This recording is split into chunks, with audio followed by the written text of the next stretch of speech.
The New York Islanders played well in a 3-1 win over the Columbus Blue Jackets, but was the win costly as Noah Dobson is hurt? We'll discuss that. Plus, we look back at Patrick Roy's first year as coach next on today's Locked On Islanders podcast.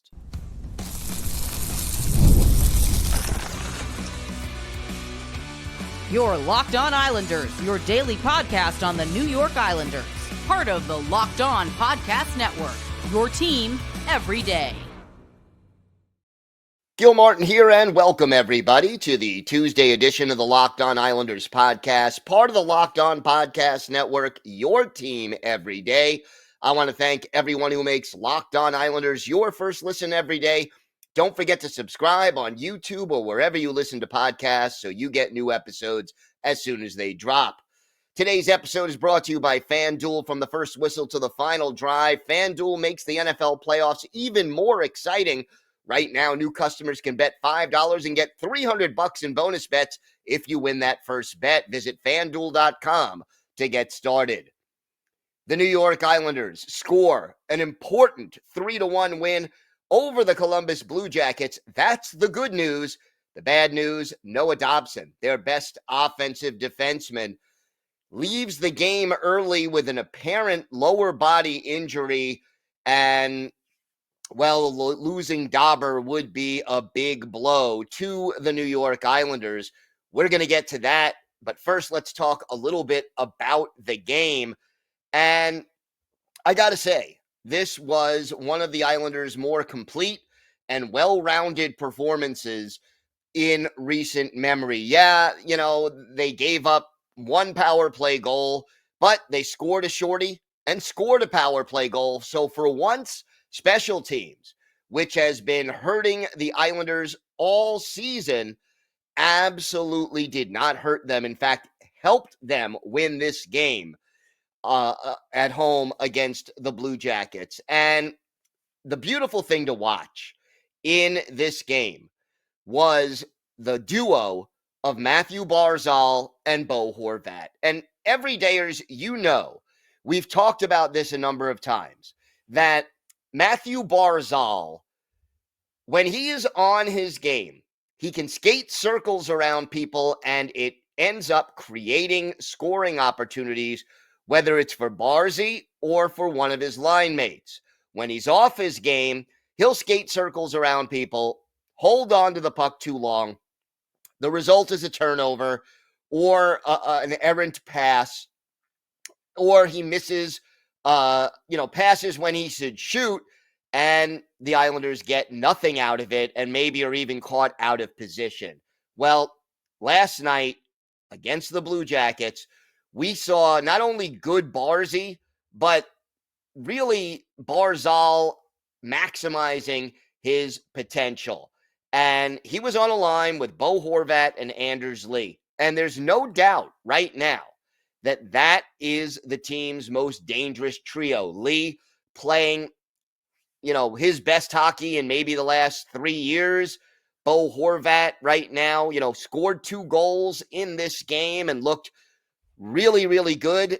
And then Barzal, who used his skating effectively and with purpose in order to set up the 2 goals by Bo Horvat. So, that line that Patrick Roy put together, really gelling for the New York Islanders. You then add the shorthanded goal by Simon Holmstrom. And Holmstrom, I'll tell you, the one thing you got to love about Simon Holmstrom, he now has 10 goals. So he's on pace for about 18 for the year and maybe 19. I'd love to see him get to an even 20 or more. But the key is that while Holmstrom is never going to be a sniper or an all-star, offensive star, I think he can get to between 20 and 25 goals a year once he gets a little more experience and a little more confident. But the other things he does, the killing penalties, the back checking, the solid positional play, the little things that maybe don't always show up in a box score. When Simon Holmstrom was out of the lineup, the Islanders clearly missed him. And to have him score a shorty and get to 10 goals at this point, JG Pajot did a really good job of setting it up. Again, this was the kind of game you want to see from Holmstrom. And between his absence and then what he's done since he's returned, you really feel the impact that a guy like Simon Holmstrom has on the New York Islanders. And, you know, you're going to ask hockey fans around the league. Many of them probably don't even know who Simon Holmstrom is. But Islander fans who watch this guy play game in and game out, if you do that, you understand the value that Simon Holmstrom brings to this team. And it is great to see him get rewarded by scoring this shorthanded goal.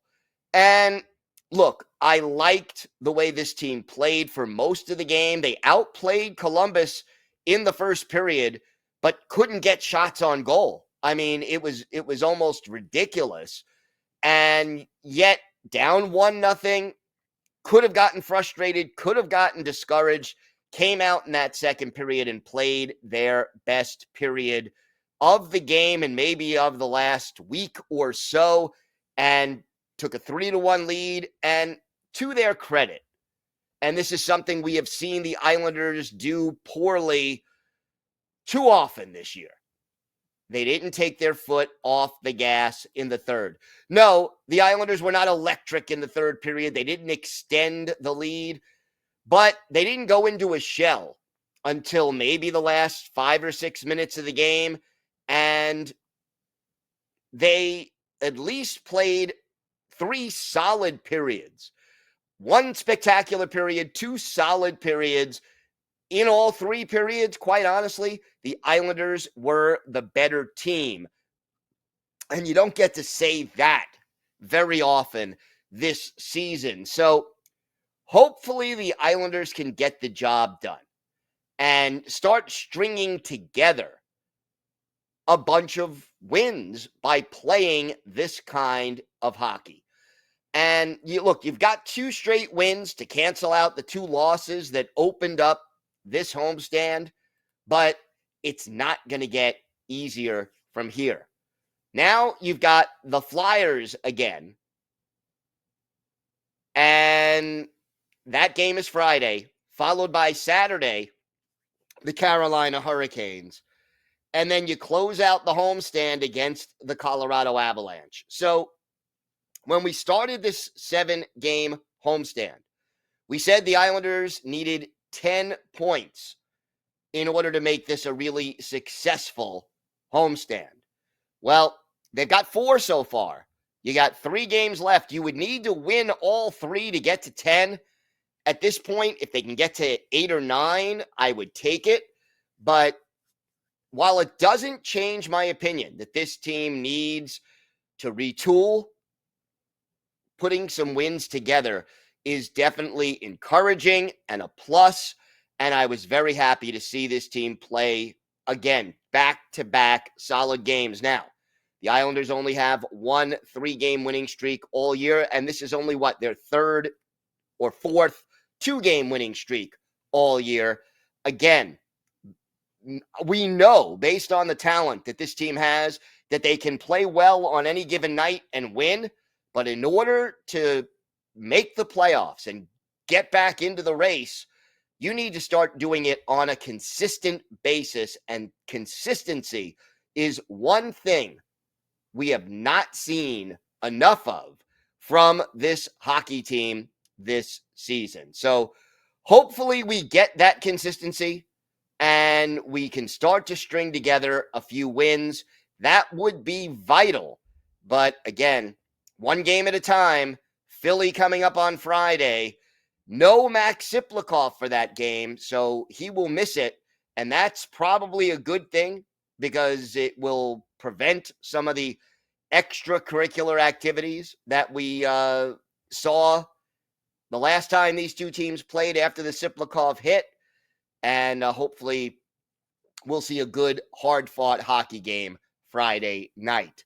As for our hero and GOAT of the game,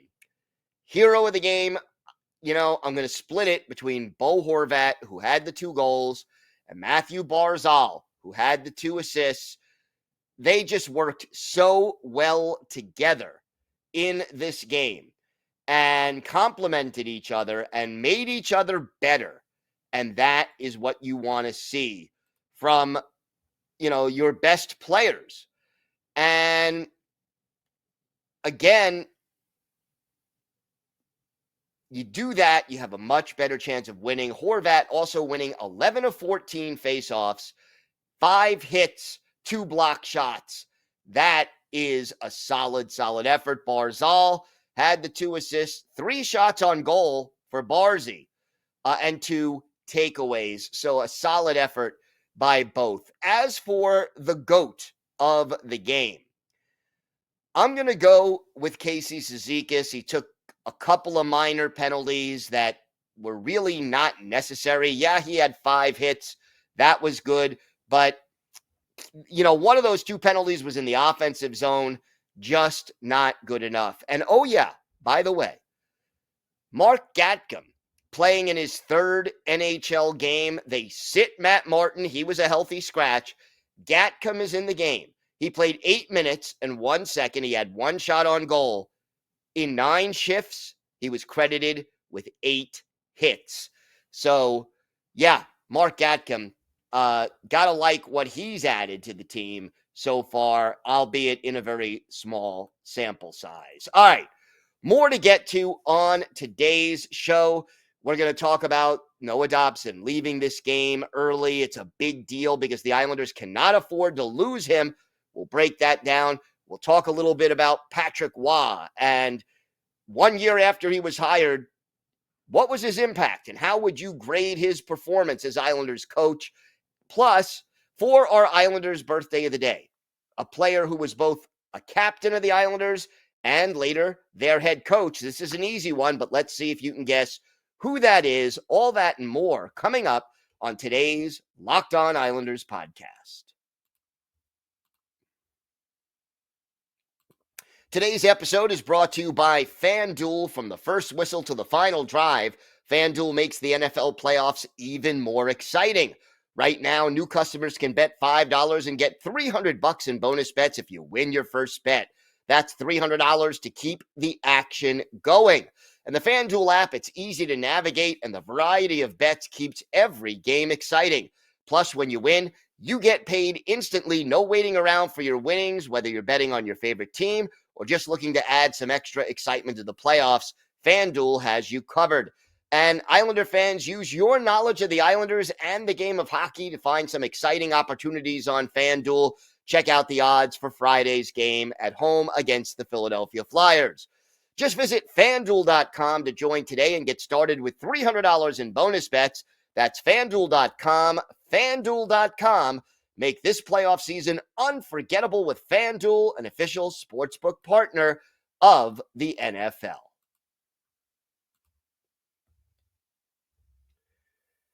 So, Noah Dobson leaves the game early in the 3rd period, was hit against the boards, and if you were able to see that replay, boy, it was painful to watch. His leg just went into a position that the human body was not meant to go in.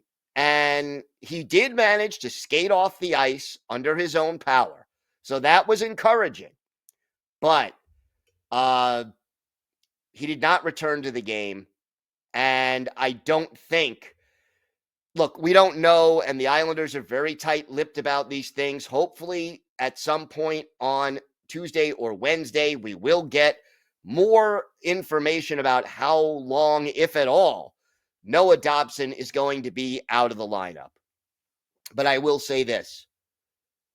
Noah Dobson, losing Dauber, as much as he has been a detriment defensively to this team,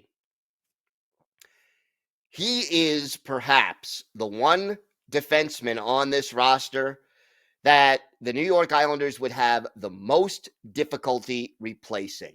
Because Yeah, the guy who would step in is almost certainly Dennis Cholowski. And I like Cholowski. I think he, gives a little offensive juice to the team. He was good on the second power play unit. I think he may even have more vision and a higher hockey IQ than Noah Dobson. But Cholowski is not going to play 25, 27 minutes a game. He does not have the speed or the overall skill set that Dobson has offensively. And with Mike Riley already out of the lineup since November 1st because of the heart condition that they found and the procedure he needed, they're hoping he'll be back at some point this year, but there's no timetable for Riley at this point. You've now, if Dobson misses time, you're missing your two top offensive defensemen. And maybe more importantly, a guy who can really play a lot of minutes. So you're going to rely more now on Cholowski, who's going to have to give you probably close to 20 minutes a game. You're going to need Isaiah George, who only played 9 minutes and 57 seconds last night against the Blue Jackets. He's going to have to give you more time. And then most likely, we're going to see, either Ryan Pollock or Adam Pelech get more power play time. And, I'm not sure. Look, the Islanders' power play has been dreadful all year. They're last in the league coming into last night's game. But, losing Noah Dobson would hurt that power play even more. And the New York Islanders just cannot afford to lose Dobson long term. Yeah, okay. If he misses a game or two, fine.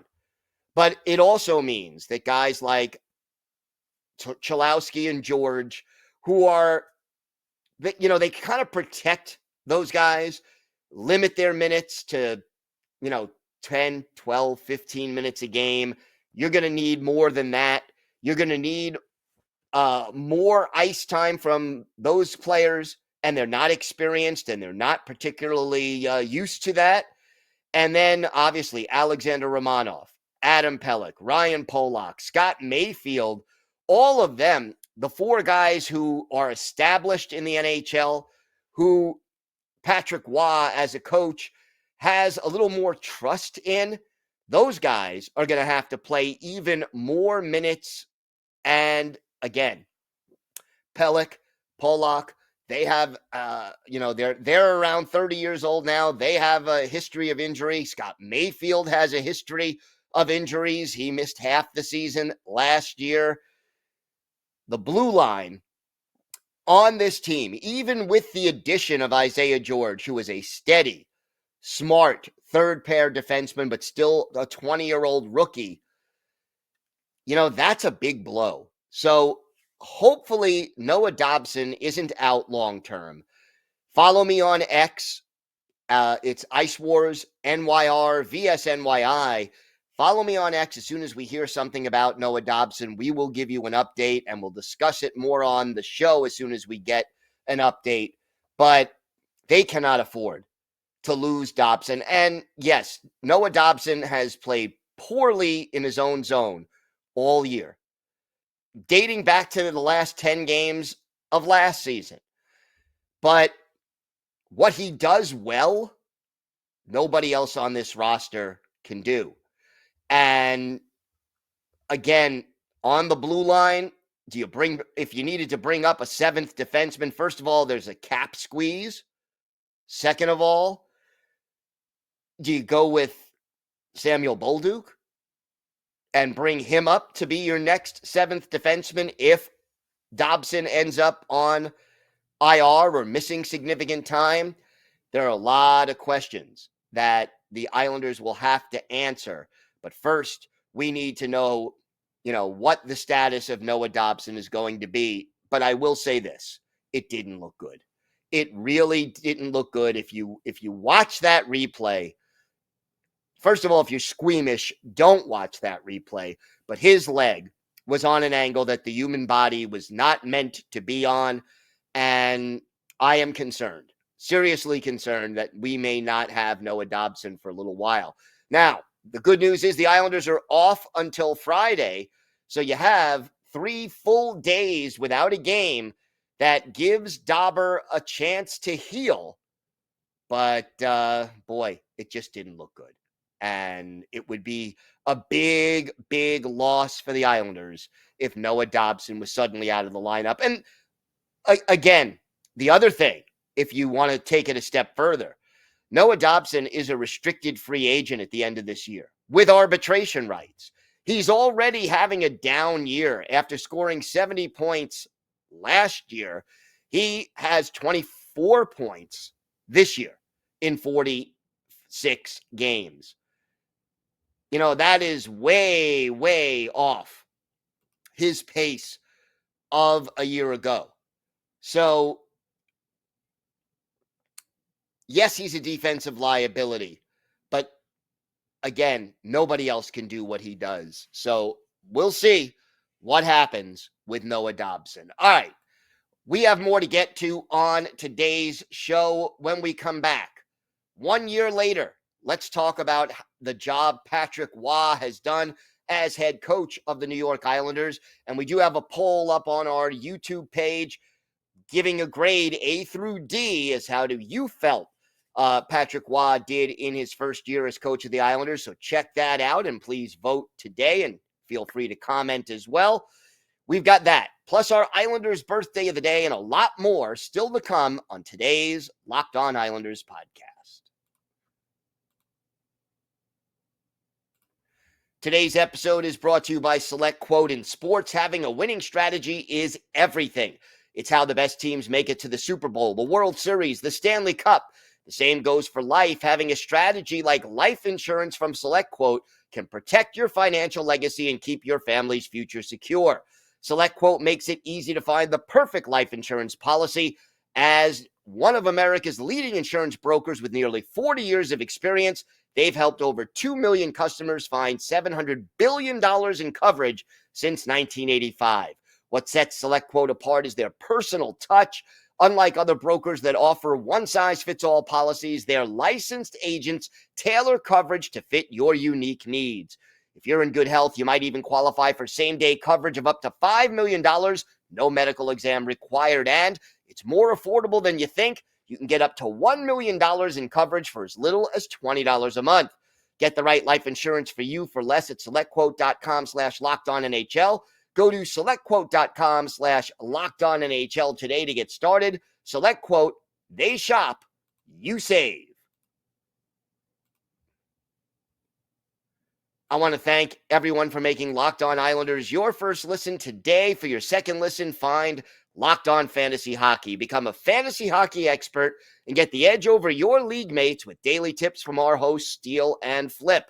Find Locked On Fantasy Hockey on YouTube or wherever you listen to podcasts. It's part of the Locked On Podcast Network, your team every day. So hard to believe, but it's now been 1 year since the New York Islanders fired Lane Lambert and brought in Patrick Roy to be their head coach. And the results have not been quite as good as what we were hoping for. I mean, late last year, the Islanders did get hot in the final 10 games of the season, squeaked into the playoffs, got eliminated easily in 5 games by the Hurricanes. And the buzz around the island was, okay, now Patrick Roy will have a full training camp and a full off season, and that will help the team implement his system, and we will see, a better result this year. And we haven't seen that result. I mean, again, you look at the standings, and here we are more than halfway through the 2024-2025 season, and the Islanders remain in last place in the Metropolitan Division, and they're still on the outside looking in when it comes to, the wild card situation. So, they're still a game under NHL 500. They're 19-20-7, which means they're really 19-27 on the season. Injuries have certainly played a part, but, if you ask the players, they seem to be happy with Patrick Roy and his approach. Basically, Matthew Barzal today told the Hockey News, wins and losses are one thing, but then on a daily basis, we're building a blueprint that is going to allow us to become champions.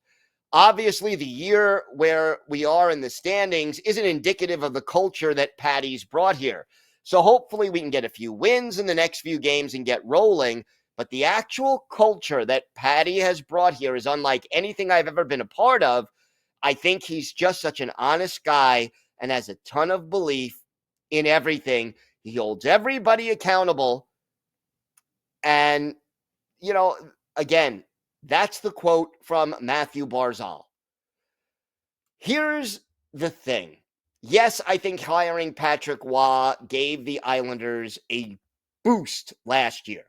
It gave them a jolt of energy, a fresh start, so to speak. And when they finally adjusted to Roy and the game that he wanted to play, they did play a little bit better. But what is the Islanders' identity? They are no longer the difficult to play against physical, will beat you 2-1 team they were under Barry Trotz. They're certainly not a run and gun, we're going to outscore you and beat you 6-5 team. They're not overly physical. If anything, the one thing you could say about the Islanders under Patrick Roy is they're inconsistent. They're capable of playing really good games like they did last night against Columbus. And then they're capable of playing some real stinkers, often in back-to-back games where they'll go from really good to really bad and back. And they've played some bad games against some really bad teams, blown late leads. We've seen both the good, the bad, and the ugly from this team. And I think part of it goes back to the disconnect between Patrick Roy and Lou Lamoriello. I don't think Roy has the players on this roster to play ideally the style of hockey he wants to play. But if I had to give Patrick Roy a grade, it would be a B-. I think he has made the team a little bit better. I think that, you can't make chicken salad out of chicken bleep, that this roster is just not fast enough, not young enough, not skilled enough to really compete on a game in and game out basis for anything more than a wild card or a fringe playoff spot. So it's hard to grade Patrick Roy in my mind. I think he's done some good things, but boy, this team has a lot more work to do. Time now for our Islanders birthday of the day. And today is the 54th birthday of former Islanders captain and then head coach Doug Weight, a Detroit, Michigan native, drafted by the Rangers in the second round back in 1990, played 2 years at Lake Superior State, and then joined the Rangers for a game in the 1991 playoffs. Later played for the Oilers, the Blues, won a Stanley Cup with Carolina in 2006, played for the Blues again, the Ducks, and then signed as a free agent with the Islanders in 2008, 2009, spent 3 years on the island. His best season with the Islanders, his first, 08-09, 10 goals, 38 points in just 53 games. Weight then had one season as the Islanders head coach. They missed the playoffs, were 2 games under 500, and that was it. He was gone, and then you had Barry Trotz take over. Weight was a honest, hardworking guy as a coach, but didn't have a lot of experience, and the team just played too wide open a style for the talent level that they had, and that cost them. Looking back at one of Doug Weight's best games as an Islander, February 13th, 2002, Islanders hosting the Lightning at the Nassau Veterans Memorial Coliseum. And Tero Niittymaki, the goalie for Tampa Bay. Martin Biron, the goalie for the New York Islanders. And with the Islanders down 2-1 after one period. Our Islanders' birthday of the day, Doug Weight, gets the game tied at 2. Kyle Oposo with the only assist. Then, with the Islanders even up with the Lightning, Weight sets up Richard Park for the game-winning goal. 2 minutes and 22 seconds left in regulation. Matt Molson, the other assist. Islanders beat the Lightning by a score of 5-4. For Doug Weight, he had a goal. He had an assist. He was a +1. He scored on his only shot on goal, only played 12 minutes and 46 seconds, but he scored a goal and set up the game winner. Doug Weight, captain and coach of the New York Islanders. He is our Islanders' birthday of the day. I want to thank everyone for making Locked On Islanders your first listen every day. Everydayers, we will be back tomorrow. Hopefully, we'll have an update on Noah Dobson. We'll talk a little bit about how you voted on the Patrick Waugh survey and poll. And, of course, we'll have our weekly farm report on all things Bridgeport Islanders. So make sure you join us for that. If you have a question, a comment, maybe a topic you'd like us to discuss on a future episode, you can email us at lockedonislanders@gmail.com. And if you leave your first name and where you're from, we're happy to mention you on the show when we discuss whatever's on your mind. You can follow the show on X at Locked On Isles. You can follow me, Gil Martin, on X at Ice Wars, NYR vs NYI. We'll keep you up to date on all things Islanders all year long, and I am live tweeting during nearly every Islanders home and road game. So join me for some instant insight and analysis, and it's great to talk Islanders hockey with you, game time or anytime. Until then, have a great day, everybody. Stay safe, keep warm out there if you're here in the New York area, and of course, let's go Islanders.